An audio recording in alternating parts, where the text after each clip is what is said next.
Ek het U baie lief, Here, my sterkte. Die Here is my rots, my skuilplek en my redder, my God, my rots by wie ek skuil, my skild en sterk verlosser, my veilige vesting. Gemeente, ek groet U vanoggend met die genade, die liefde, die hier wees van ons Here Jesus Christus deur die kragtige werk van die Heilige Gees. Amen. En daarmee saam sê ek, welkom. Ek is bly U het nie weggewaai nie. Na elke lidmaat wat vanoggend ingekom het, moes ek my kam gryp en my hare net weer reguit kam. En dit is nogals waaierig hier buite. Ek hoop U het lekker geslaap gisterand.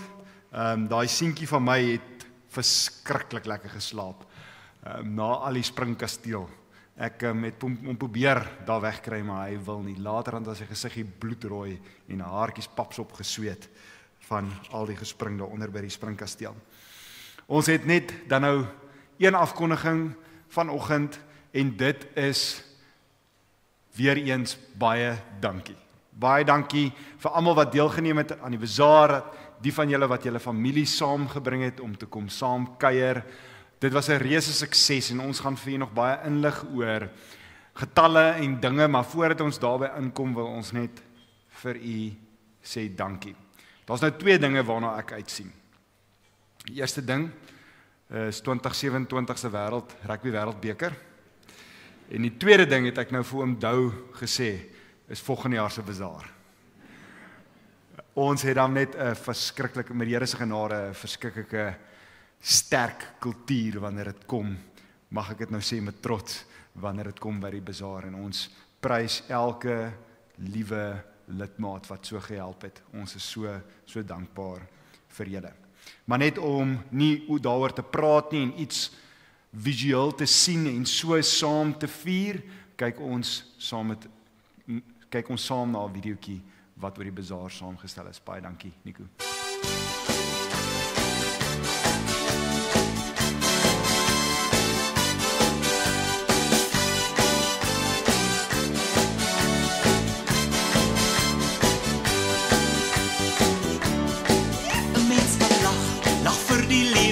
Sy vraag, jy kan ook dans, want God gee jou 'n nuwe kans om vry te word, sy wapens aan te God. Daar is genoeg om oor te jubel in sy naam. Ek sing en lag en dans, God se liefde gee aan my 'n kans. Ek sing en lag en dans, God se siel gee my 'n kans. Ek sing en lag en dans, God se liefde gee aan my 'n kans. Ek sing en lag en dans, God se siel gee my 'n kans. La la la la la la la la, la la la la la la la, la la la la la la la, la la la la la la. Daar is genoeg waaroor 'n mens kan sug en huil, as jy jou hoop vir wêreldse ellende ruil. Maar kyk na hom wat alles weer nuut maak, en jy kom agter dat die lewe kraakvas raak. Ek sing en lag en dans, God se liefde gee aan my 'n kans. Ek sing en lag en dans, God se siel gee my 'n kans. Ek sing en lag en dans, God se liefde gee aan my 'n kans. Ek sing en lag en dans, God se siel gee my 'n kans.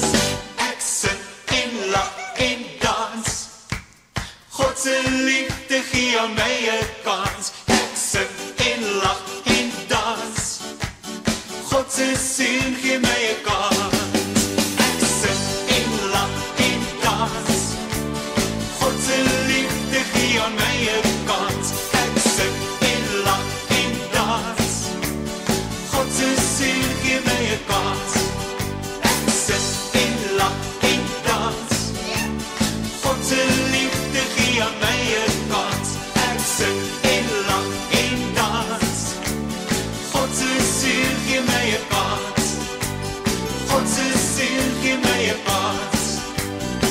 God se siel gee my 'n kans.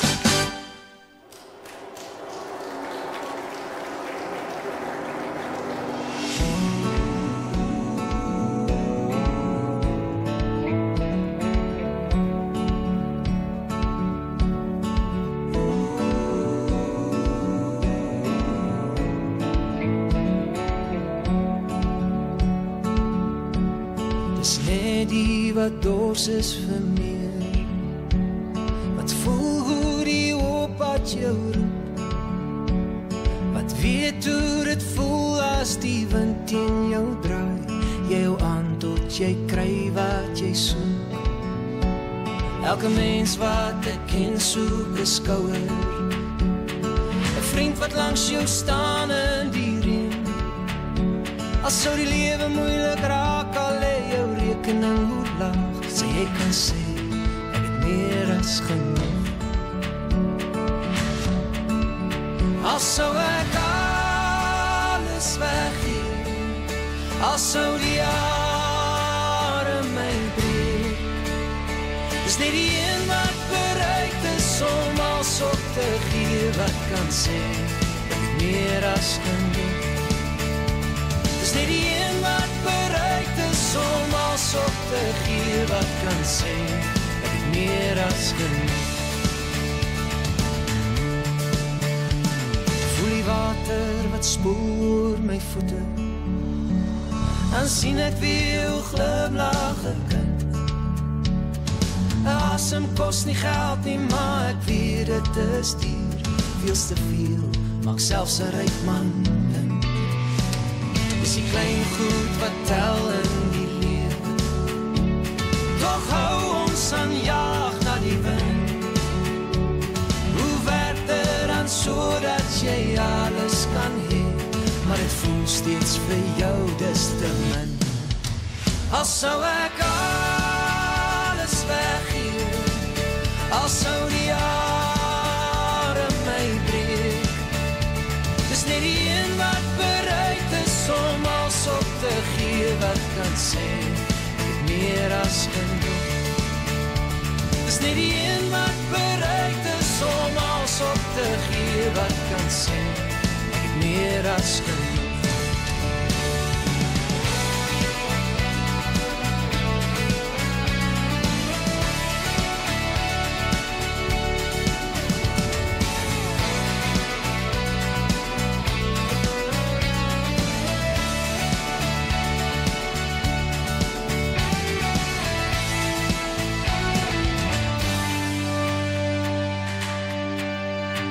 As sou ek alles weggee, as sou die jare my breek, dis net die een wat bereid is om als op te gee, wat kan sê, ek het meer as genoeg. As sou ek alles weggee, as sou die jare my breek, dis net die een wat bereid is om als op te gee, wat kan sê, ek het meer as genoeg. Oh, dis nie die een wat bereid is om als op te gee, wat kan sê, ek het meer as genoeg. Ek dink ons kan die Here nog 'n handeklapie gee. Baie, baie dankie julle. Nou ek het baie goeie nuus. En dit is, kan julle dit glo, daar is nog bazaarpudding oor.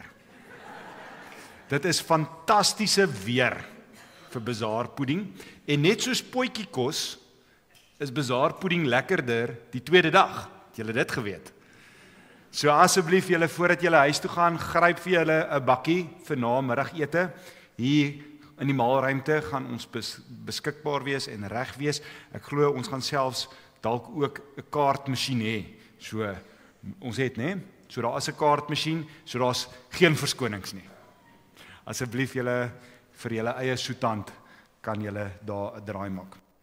Met blydskap in ons harte het ons dan nou ook geleentheid om die Here te dien vanoggend met ons dankoffers.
Gemeente, ons het vanoggend een liedjie wat ons staande gaan saam sing en daarna gaan ons sit vir 2 liedere. So kom ons staan en sing alle volke, klap julle hande en daarna ons sitplekke gaan inneem vir heilig, heilig, heilig en halleluja, U is koning. Kom ons staan vir die eerste liedjie.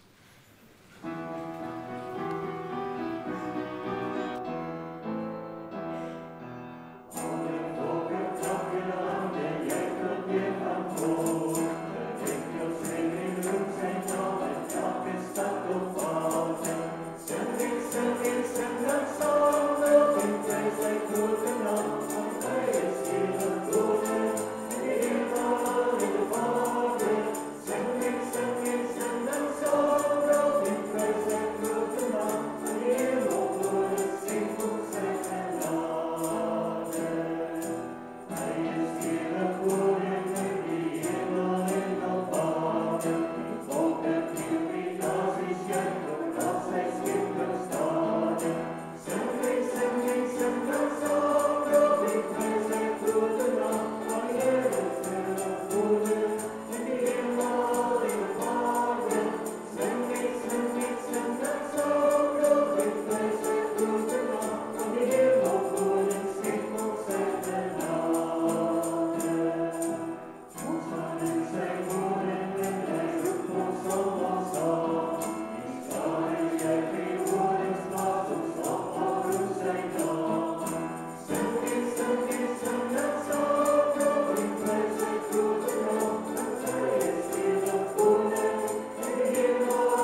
Vandag sing ons, getuig ons, bely ons, halleluja.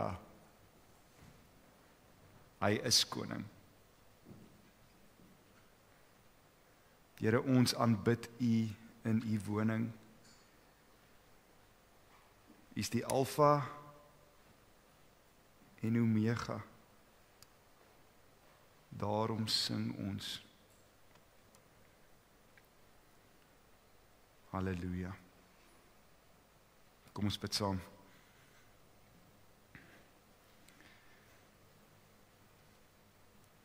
Here, vanoggend kom ons hier in U woning bymekaar en ons bely opnuut dat ons niks is sonder U nie. Waar ons nou tyd spandeer in ons nadenke oor dit wat U deurgegaan het vir ons, word ons opnuut oorweldig oor U liefde vir ons. U nimmer eindigende liefde. Dat U ook vir ons kom ontmoet waar ons is, net soos ons is, maar Here, dat U ons nie onveranderd los nie. Want soos U met ons stap, so vind ons self in U.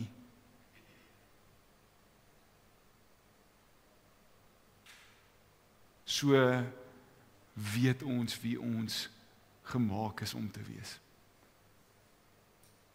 Ons vra dan ook dat U vanoggend vir ons die woord sal oopbreek in ons harte in Jesus naam. Amen. Gemeente, ek begin graag vanoggend deur 'n bietjie van 'n persoonlike getuienis met U te deel. So laat my tog net toe om 'n paar keer hier aan die begin die woordjie ek te sê, want dit gaan dan nou aan die begin oor my eie persoonlike verhaal. Die jaar was 2003 of 2003 en ek onthou dit soos gister. Januarie 2003 en ek was 12 jaar oud. Ek het in 2003 13 jaar oud geword in Maart. Maar op daardie oomblik was ek nog 12 jaar oud. En ek onthou een spesifieke aand waar ek nie 'n oog kon toemaak nie. Ek was dood bang gewees. En seker ook naby aan 'n angsaanval. Niemand het by ons huis ingebreek nie. Ons huis was nie besig om af te brand nie, of ek het ook nie pas gehoor dat my ouers in 'n karongeluk was nie. Maar iets wat vir my op daardie oomblik van my lewe net so erg omtrent was een slaapie weg. En dit was 200 meter vlinderslag. 4 lengtes in 'n Olimpiese grootte swembad en dit teen volwassenes. Ek wou daai aand hê dat die aarde my net moes insluk en dat die wêreld net van my moes vergeet. Seker die moeilikste item wanneer dit kom by kompeterende swem en dit nog teen die vinnigste oop swemmers van Suid-Afrika. Die aand het al hoe later en later geraak en ek het haas wakker in my bed lê en opkyk na die dak. En ek het angstiger en angstiger geword omdat ek nie kan slaap nie. Julle weet hoe dit gaan, hè? Raak later en jy raak angstig omdat jy angstig is. En ek is angstig waarom ek vasgestaar het in hierdie gewaarborgde dood wat op my wag die volgende dag. Dit julle was alles net 'n resep vir mislukking. Ek onthou goed hoe ek toe op een of ander manier as 'n 12-jarige seentjie my fokus gedraai het na God toe. Ek onthou hoe ek in desperaatheid begin onderhandel het met God. Nou dat ek daaraan dink, is amper soos Martin Luther in die donderstorm. My situasie was seker net 'n bietjie erger. Nee, ek grap maar net. Ek onthou ook dat alhoewel ek nog toe baie jonk was en dit vroeg was in my proses van sin maak van God se liefde vir my, ook daardie aand op 'n vreemde manier 'n anderste soort gerusstelling beleef het.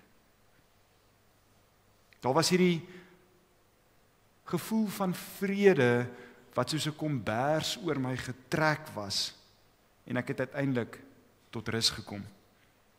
Soos julle kan sien, is ek toe nie dood nie. Ek het dit gemaak, hier staan ek nog. Ek het die resies voltooi en dit was eintlik die begin van 'n groot liefde wat ek vir daardie item begin ontwikkel het. Nou hierdie week toe ek nou dink aan daardie storie, lag ek so 'n bietjie vir myself. En ek weet dit klink heel moontlik nie erg vir enige van julle nie, maar as ek oor iets nadink van my swemloopbaan, dan staan daardie aand vir my uit. Dan is dit die ding wat ek onthou. Want julle, dit het 'n merk gelos.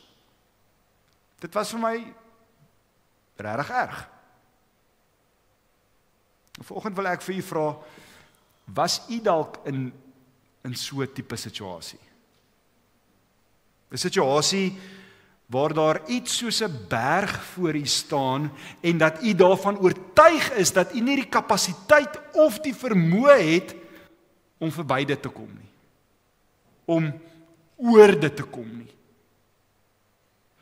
'n Gebeurtenis wat al hoe nader en nader kruip, uitstel tyd is verby en nie is raad op. Jy het nie 'n idee wat om te doen nie. Kan die aarde my tog net asseblief insluk?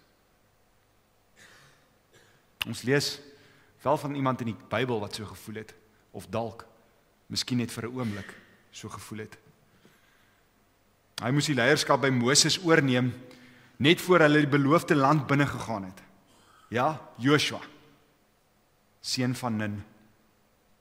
Soos jy sal onthou, was daar nie op daardie oomblik vir die Israeliete 'n rooi tapuit uitgelê met hulle aankoms nie, nee. Om die beloofde land binne te kon gaan, moes hulle onder die leiding van Joshua die menslik onmoontlike doen. Jerigo en die vreesaanjaende Kanaanitiese weermag verslaan. Kom ons lees, gee vir ons al gooi Nico, Joshua 6 vanaf vers 1 tot 6. En ek wil vir julle uitnooi om julleself te kondisioneer om nie te dink aan die oorwinning nie. Ons ken die storie. Ons weet wat gebeur het die 7de dag. Maar kom ons leef onsself in Joshua 6 vers 1 tot 6. Moenie die storie vooruit hardloop nie. Jerigo was gesluit vers 1 en verkans teen die Israeliete. Niemand het uitgegaan of ingekom nie. Met ander woorde, hulle was reg. Hulle was reg vir hierdie storie. Maar die Here het vir Joshua gesê, ek gaan Jerigo, sy koning en sy soldate nou in jou mag oorgee. Julle moet op die stad loop, julle moet om die stad loop, al die manne onder wapen moet eenmaal om die stad gaan, en dit moet julle 6 dae lank doen. 7 priesters moet elkeen 'n ramshoring voor die ark uitdra. Dis nou die verbondsark.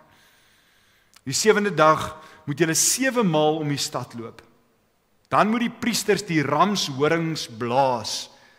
En sodra die ramshorings blaas en julle dit hoor, moet al die manskappe die aanvalskreet hard uitskree. Die muur van die stad sal dan in mekaar stort en die manskappe kan oorklim. Elkeen reguit vorentoe. Ons lees net tot sover. Geliefdes, ons ken die verhaal. Ons weet dat die Israeliete toe na Joshua geluister het en hulle het gedoen wat hy vir hulle gesê het. En op die 7de dag het hulle as oorwinnaars Jerigo binne gegaan. Maar wat ons maklik vergeet, is wat voor hulle gestaan het. Jerigo. Hulle ingangspunt, Israel se ingangspunt in die beloofde land, die land van melk en honing in. Ons vergeet die storie wat in die geskiedenis plaasgevind het. Die gebeurtenis wat regtig waar afgespeel het. So, vir ons om 'n bietjie te onthou, gaan ons 'n kort videoetjie kyk. Ek hoop die klank is goed.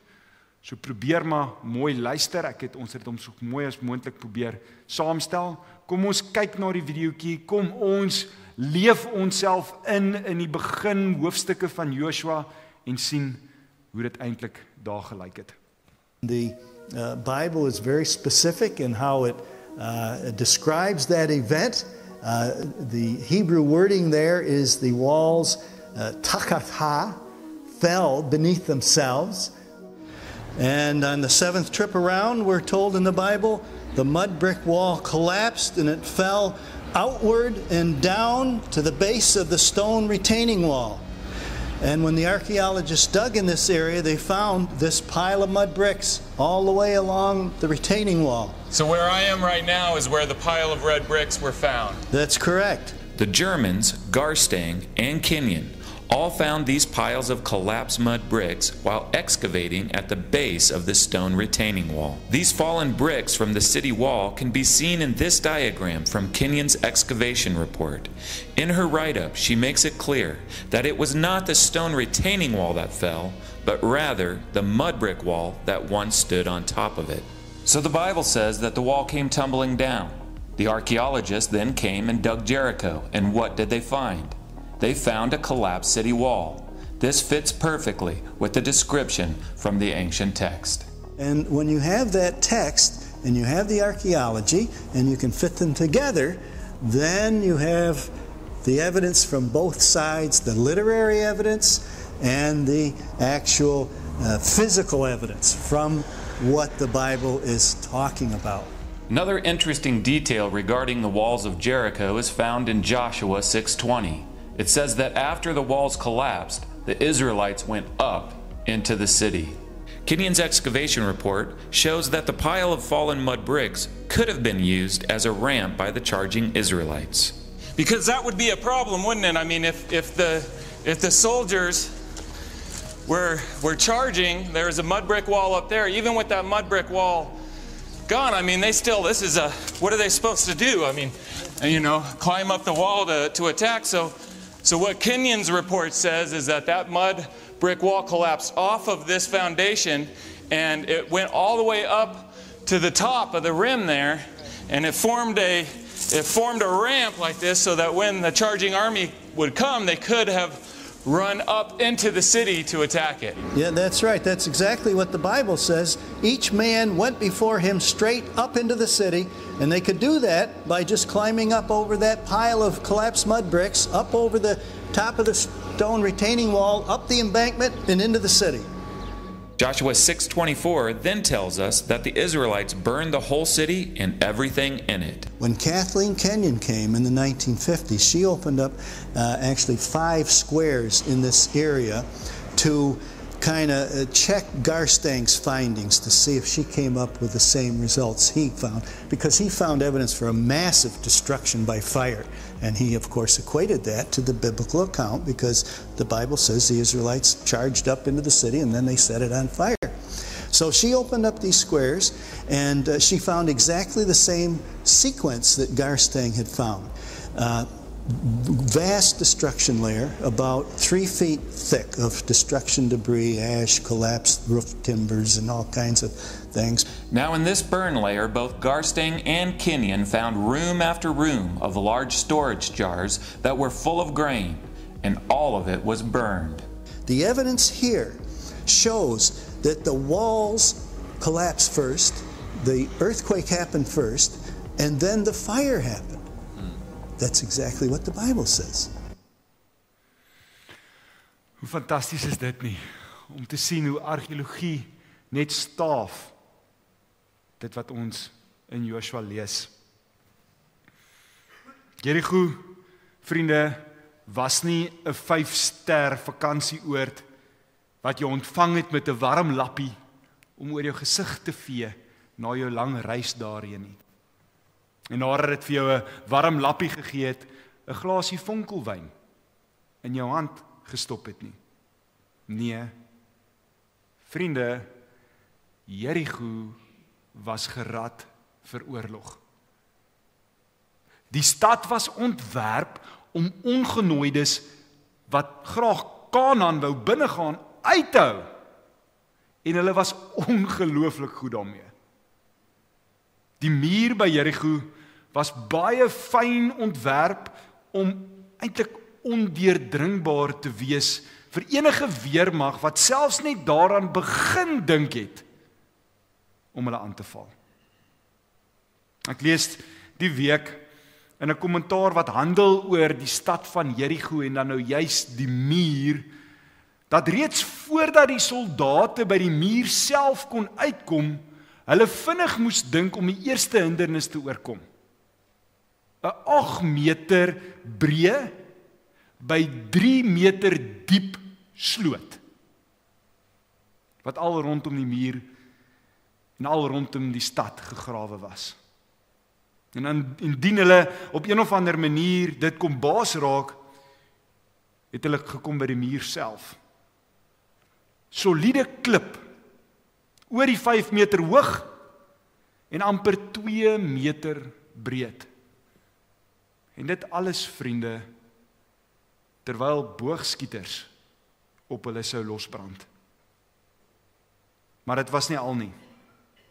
Agter hierdie mure was die uiters bekwame Kanaanitiese weermag wat uitgehonger was om oorlog te voer, om dood te maak en om alles in hulle vermoë te doen om hulle stad te beskerm. Vriende, dit is wat op Joshua en die uitgeteerde Israeliete gewag het. Mense wat so pas vir 'n baie lang tyd in die woestyn was, 40 jaar, en waar hulle nou net daar aangekom het. Ek kan myself net indink dat hulle miskien 'n bietjie moeg was. Dat hulle honger was, hulle moedeloos was, en dat hulle dalk 'n slapelose nag gehad het, toe hulle hierdie nuus van Joshua ontvang het. Waar hulle nou besef, wel, hierdie is menslik gesproke onmoontlik. 'n hopelose situasie. Miskien het van die jong manne daar rondom Joshua gestaan, agterlangs gemompel. Hulle was nie dalk 40 jaar in die woestyn nie, maar met hulle geboorte in die woestyn het hulle gehoor waarheen hulle op pad is. Kanaan, die land van melk en honing, en al wat hulle geken het is woestyn, en hier kom hulle en daar's hierdie prentjies vir hulle geskets. En uiteindelik kom hulle hier aan en nou dink hulle miskien vir hulle self, ons het ons hele lewe lank in die woestyn rondgetrek, om nou net hier op die voorstoep van dit wat vir ons beloof is, te kom sterf. Nou ek is nog nie 40 jaar oud nie, maar in my 35 jaar het ek al 1 of 2 dingetjies geleer. En een van hierdie dinge is dat dit seker nie net een keer gaan wees dat ek soos daardie aand in 2003 te staande gaan kom voor 'n Jericho groote muur waarteen dit vir my lyk of ek myself gaan flentes hardloop nie. En julle is soos wat julle weet, hoe groter die muur, natuurlik hoe meer hopeloos die situasie. Die vreesaanjaende muur van siekte, verlies, skuld, egskeiding en verslawing, om net 'n paar te noem, dit spring die heeltyd rondom ons op en vraggies waar dit lyk ondeurdringbaar. En dan, net soos by die muur van Jericho, staan dit amper nooit alleen nie. Soos die muur van Jericho versterk word deur die sloot, die boogskutters en die weermag, word die muur in ons lewens dikwels vergestel deur die bodemlose put van pyn, lyding en wanhoop. En dit alles terwyl 'n genadeloose weermag van hooploosheid besig is om op ons toe te sak. Ek vra daarom graag weer vanoggend die vraag, die lydenstyd vraag wat ek 2 weke gelede gevra het. Maar as God so lief is vir ons, en as hy dan nou so almagtig is, hoe kan hy toelaat dat al hierdie mure die heeltyd rondom my ophop? Julle, in hierdie tyd wil ek graag getuig en saam met u dink, miskien, net miskien, kom God op sy mees tasbare na vore wanneer ons onsself in situasies bevind wat lyk of dit die mees hopeloos is. En die waarheid word ook deur talle ander karakters in die Bybel beklemtoon. Geloofshelde in ons geskiedenis wat hulself nie juis as helde gesien het nie, maar eerder mense wat op 'n tyd in hulle lewe ook voor 'n massiewe muur van hopeloosheid bevind het. Eintlik, daar was nie een persoon of een wat ons dan nou vandag noem geloofsheld wat iewers in hulle lewe hulself voor 'n muur, voor 'n doodloopstraat bevind het nie. Dink gou 'n bietjie by jouself. Josef was verraai deur sy broers omdat hy volgens hulle 'n houding gehad het en hy is in die tronk gegooi. 'n Hopelose situasie. Moses was vasgedruk tussen die Rooi See en die Farao se weermag wat besig is om nader en nader te kruip. Skaakmat. Hopelose situasie. Gideon was 300 teen 300,000. Tussen Dawid en Goliat, die sterspeler reus van die Filistyne, was net 'n oop stuk grond en Goliat, vriende, hy was lus vir oorlog maak. Ester, sy was 'n normale vrou wat in 'n uiters patriargale stelsel uitgeskiet het na die belangrikste ou toe, die koning. En hy was nie noodwendig 'n lekker koning nie. En sy moes met hom gaan praat. Sy wou haar saak stel. Menslik gesproke sou dit nie goed uitdraai nie. Daniël, sy kamermaat was 'n leeu. En sy chommies was in 'n oond gegooi. Jona was hardkoppig en het in die maag van 'n groot vis beland. Later lees ons ook van Petrus, die lafaard. Paulus was, voel dit vir my, die meeste van sy lewe in die tronk gewees.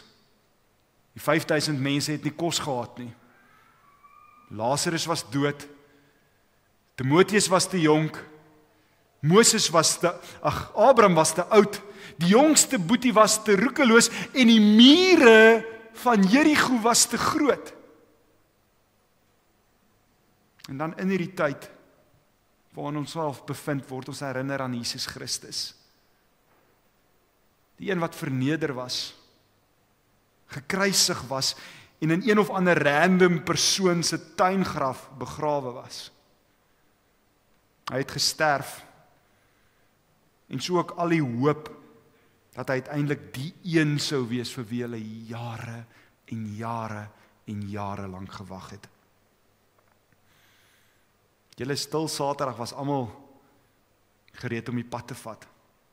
Almal was gereed om weg te stap, om die boek toe te maak en om te sê, wel, hierdie was ook maar net 'n sogenaamde Messias. Die einde, fluit, sy storie is uit. My vriende, volgende ene, Nico. As daar een ding is wat ons kan leer wanneer ons na die skrif kyk, is dat ons nooit 'n komma kan sit, 'n punt kan sit waar God 'n komma geplaas het nie. Waarom? Want wanneer alle moontlike opsies reeds tot niks gekom het nie, wanneer goed eenvoudig net nie slegter kon word nie, en waar alle menslike reddingsprobeerslae misluk het. Vriende, kyk op. Soos Joe Black ook sing, rig jou oë op na die berge. Wees reg. Want soos ons deur die verloop van die Bybel lees, is dit presies daar waar God menslik gesproke opdaag. Waar God na vore tree. God het opgedaag en Josef het tweede in bevel geword. Die Rooi See het oopgekloof. Gideon het gewen sonder om 'n swaard te lig. Goliat het die grond hard getref. Ester het gepraat en die koning het geluister. Die leeu's was so mak soos troeteldiere. En die oond was kamertemperatuur. Nineve het bekeer. Petrus het die rots geword waarop Jesus sy kerk gebou het. Paulus het gejubel. 12 mandjies kos het oorgebly. Lazarus het 'n tweede asem gekry. Timoteus het 'n kerk geplant. Abraham was die vader van 'n massiewe familie. Die jongste boetie het teruggekom en hulle het fees gevier. Die mure van Jerigo het platgeval en Jesus Christus, vriende, het op die 3de dag opgestaan en het eens en vir altyd die angel uit die duisternis uitgetrek. Die angel uit die dood uitgetrek. Met die duisternis afgereken. Sien nie? Wanneer dit kom by God, is die dinge wat vir ons in die meeste gevalle lyk of dit onmoontlik is, nie net nie onmoontlik nie, dit is eintlik heel waarskynlik. God is die een wat 'n gemors kan verander in 'n getuienis. Hy is die een wat 'n uitdaging kan verander in 'n oorwinning en 'n slagoffer in 'n oorwinnaar. Sy mag kom juis deur wanneer ons op ons swakste is. Mag ons daarom, gemeente, genoeg moed hê om te verheug in God. Die een wat opgestaan het, Jesus Christus. Julle die een wat agter ons staan. Al lyk die muur voor ons soos 'n berg. Deur te dink oor dit wat by Jerigo gebeur het, kan ons vashou aan die waarheid dat God getrou was in die verlede. Deur saam te glimlag oor my ervaring in 2003 en dalk iets in u lewe waar u onlangs vir God ervaar het, kan ons vashou dat God getrou is in die hede. En daarom, vriende, kan ons weet dat God ook getrou sal wees in die toekoms. Dit maak nie saak hoe hopeloos die situasie ook al mag lyk nie. Kom ons bid saam.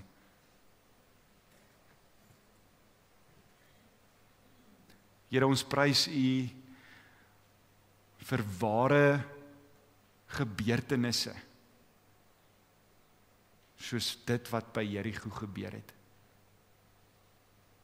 En ons vra, Here, dat u vir ons weer sal help om te besef wie dit is wat agter ons is. Maar dan ook deur die Gees in ons is. Dat U ons vergesel met die pad, al lyk die pad of daar klomp mure voor ons is, en baie kronkelpaadjies. Dankie Here dat U ons nie alleen los nie. Ons bid dit in Jesus naam. Amen. Gemeente, kom ons reageer op die woord van die Here deur ons slotlied vir vanoggend saam te sing. Ons sing U goedheid, Heer. En mag ek vra dat ons dit staande saam sing. Kom ons sing U goedheid, Heer, staande saam.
Gemeente, ek herinner U net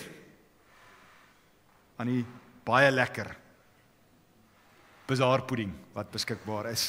Ontvang die seën van die Here en gaan lewe met die wete dat die God agter U wraggies waar groter is as die muur voor U. Mag die genade van ons Here Jesus Christus, die liefde van God ons Vader en die nabyheid, die troos, die leiding van die Heilige Gees met elkeen van ons wees. Amen. Kom met die seënlied.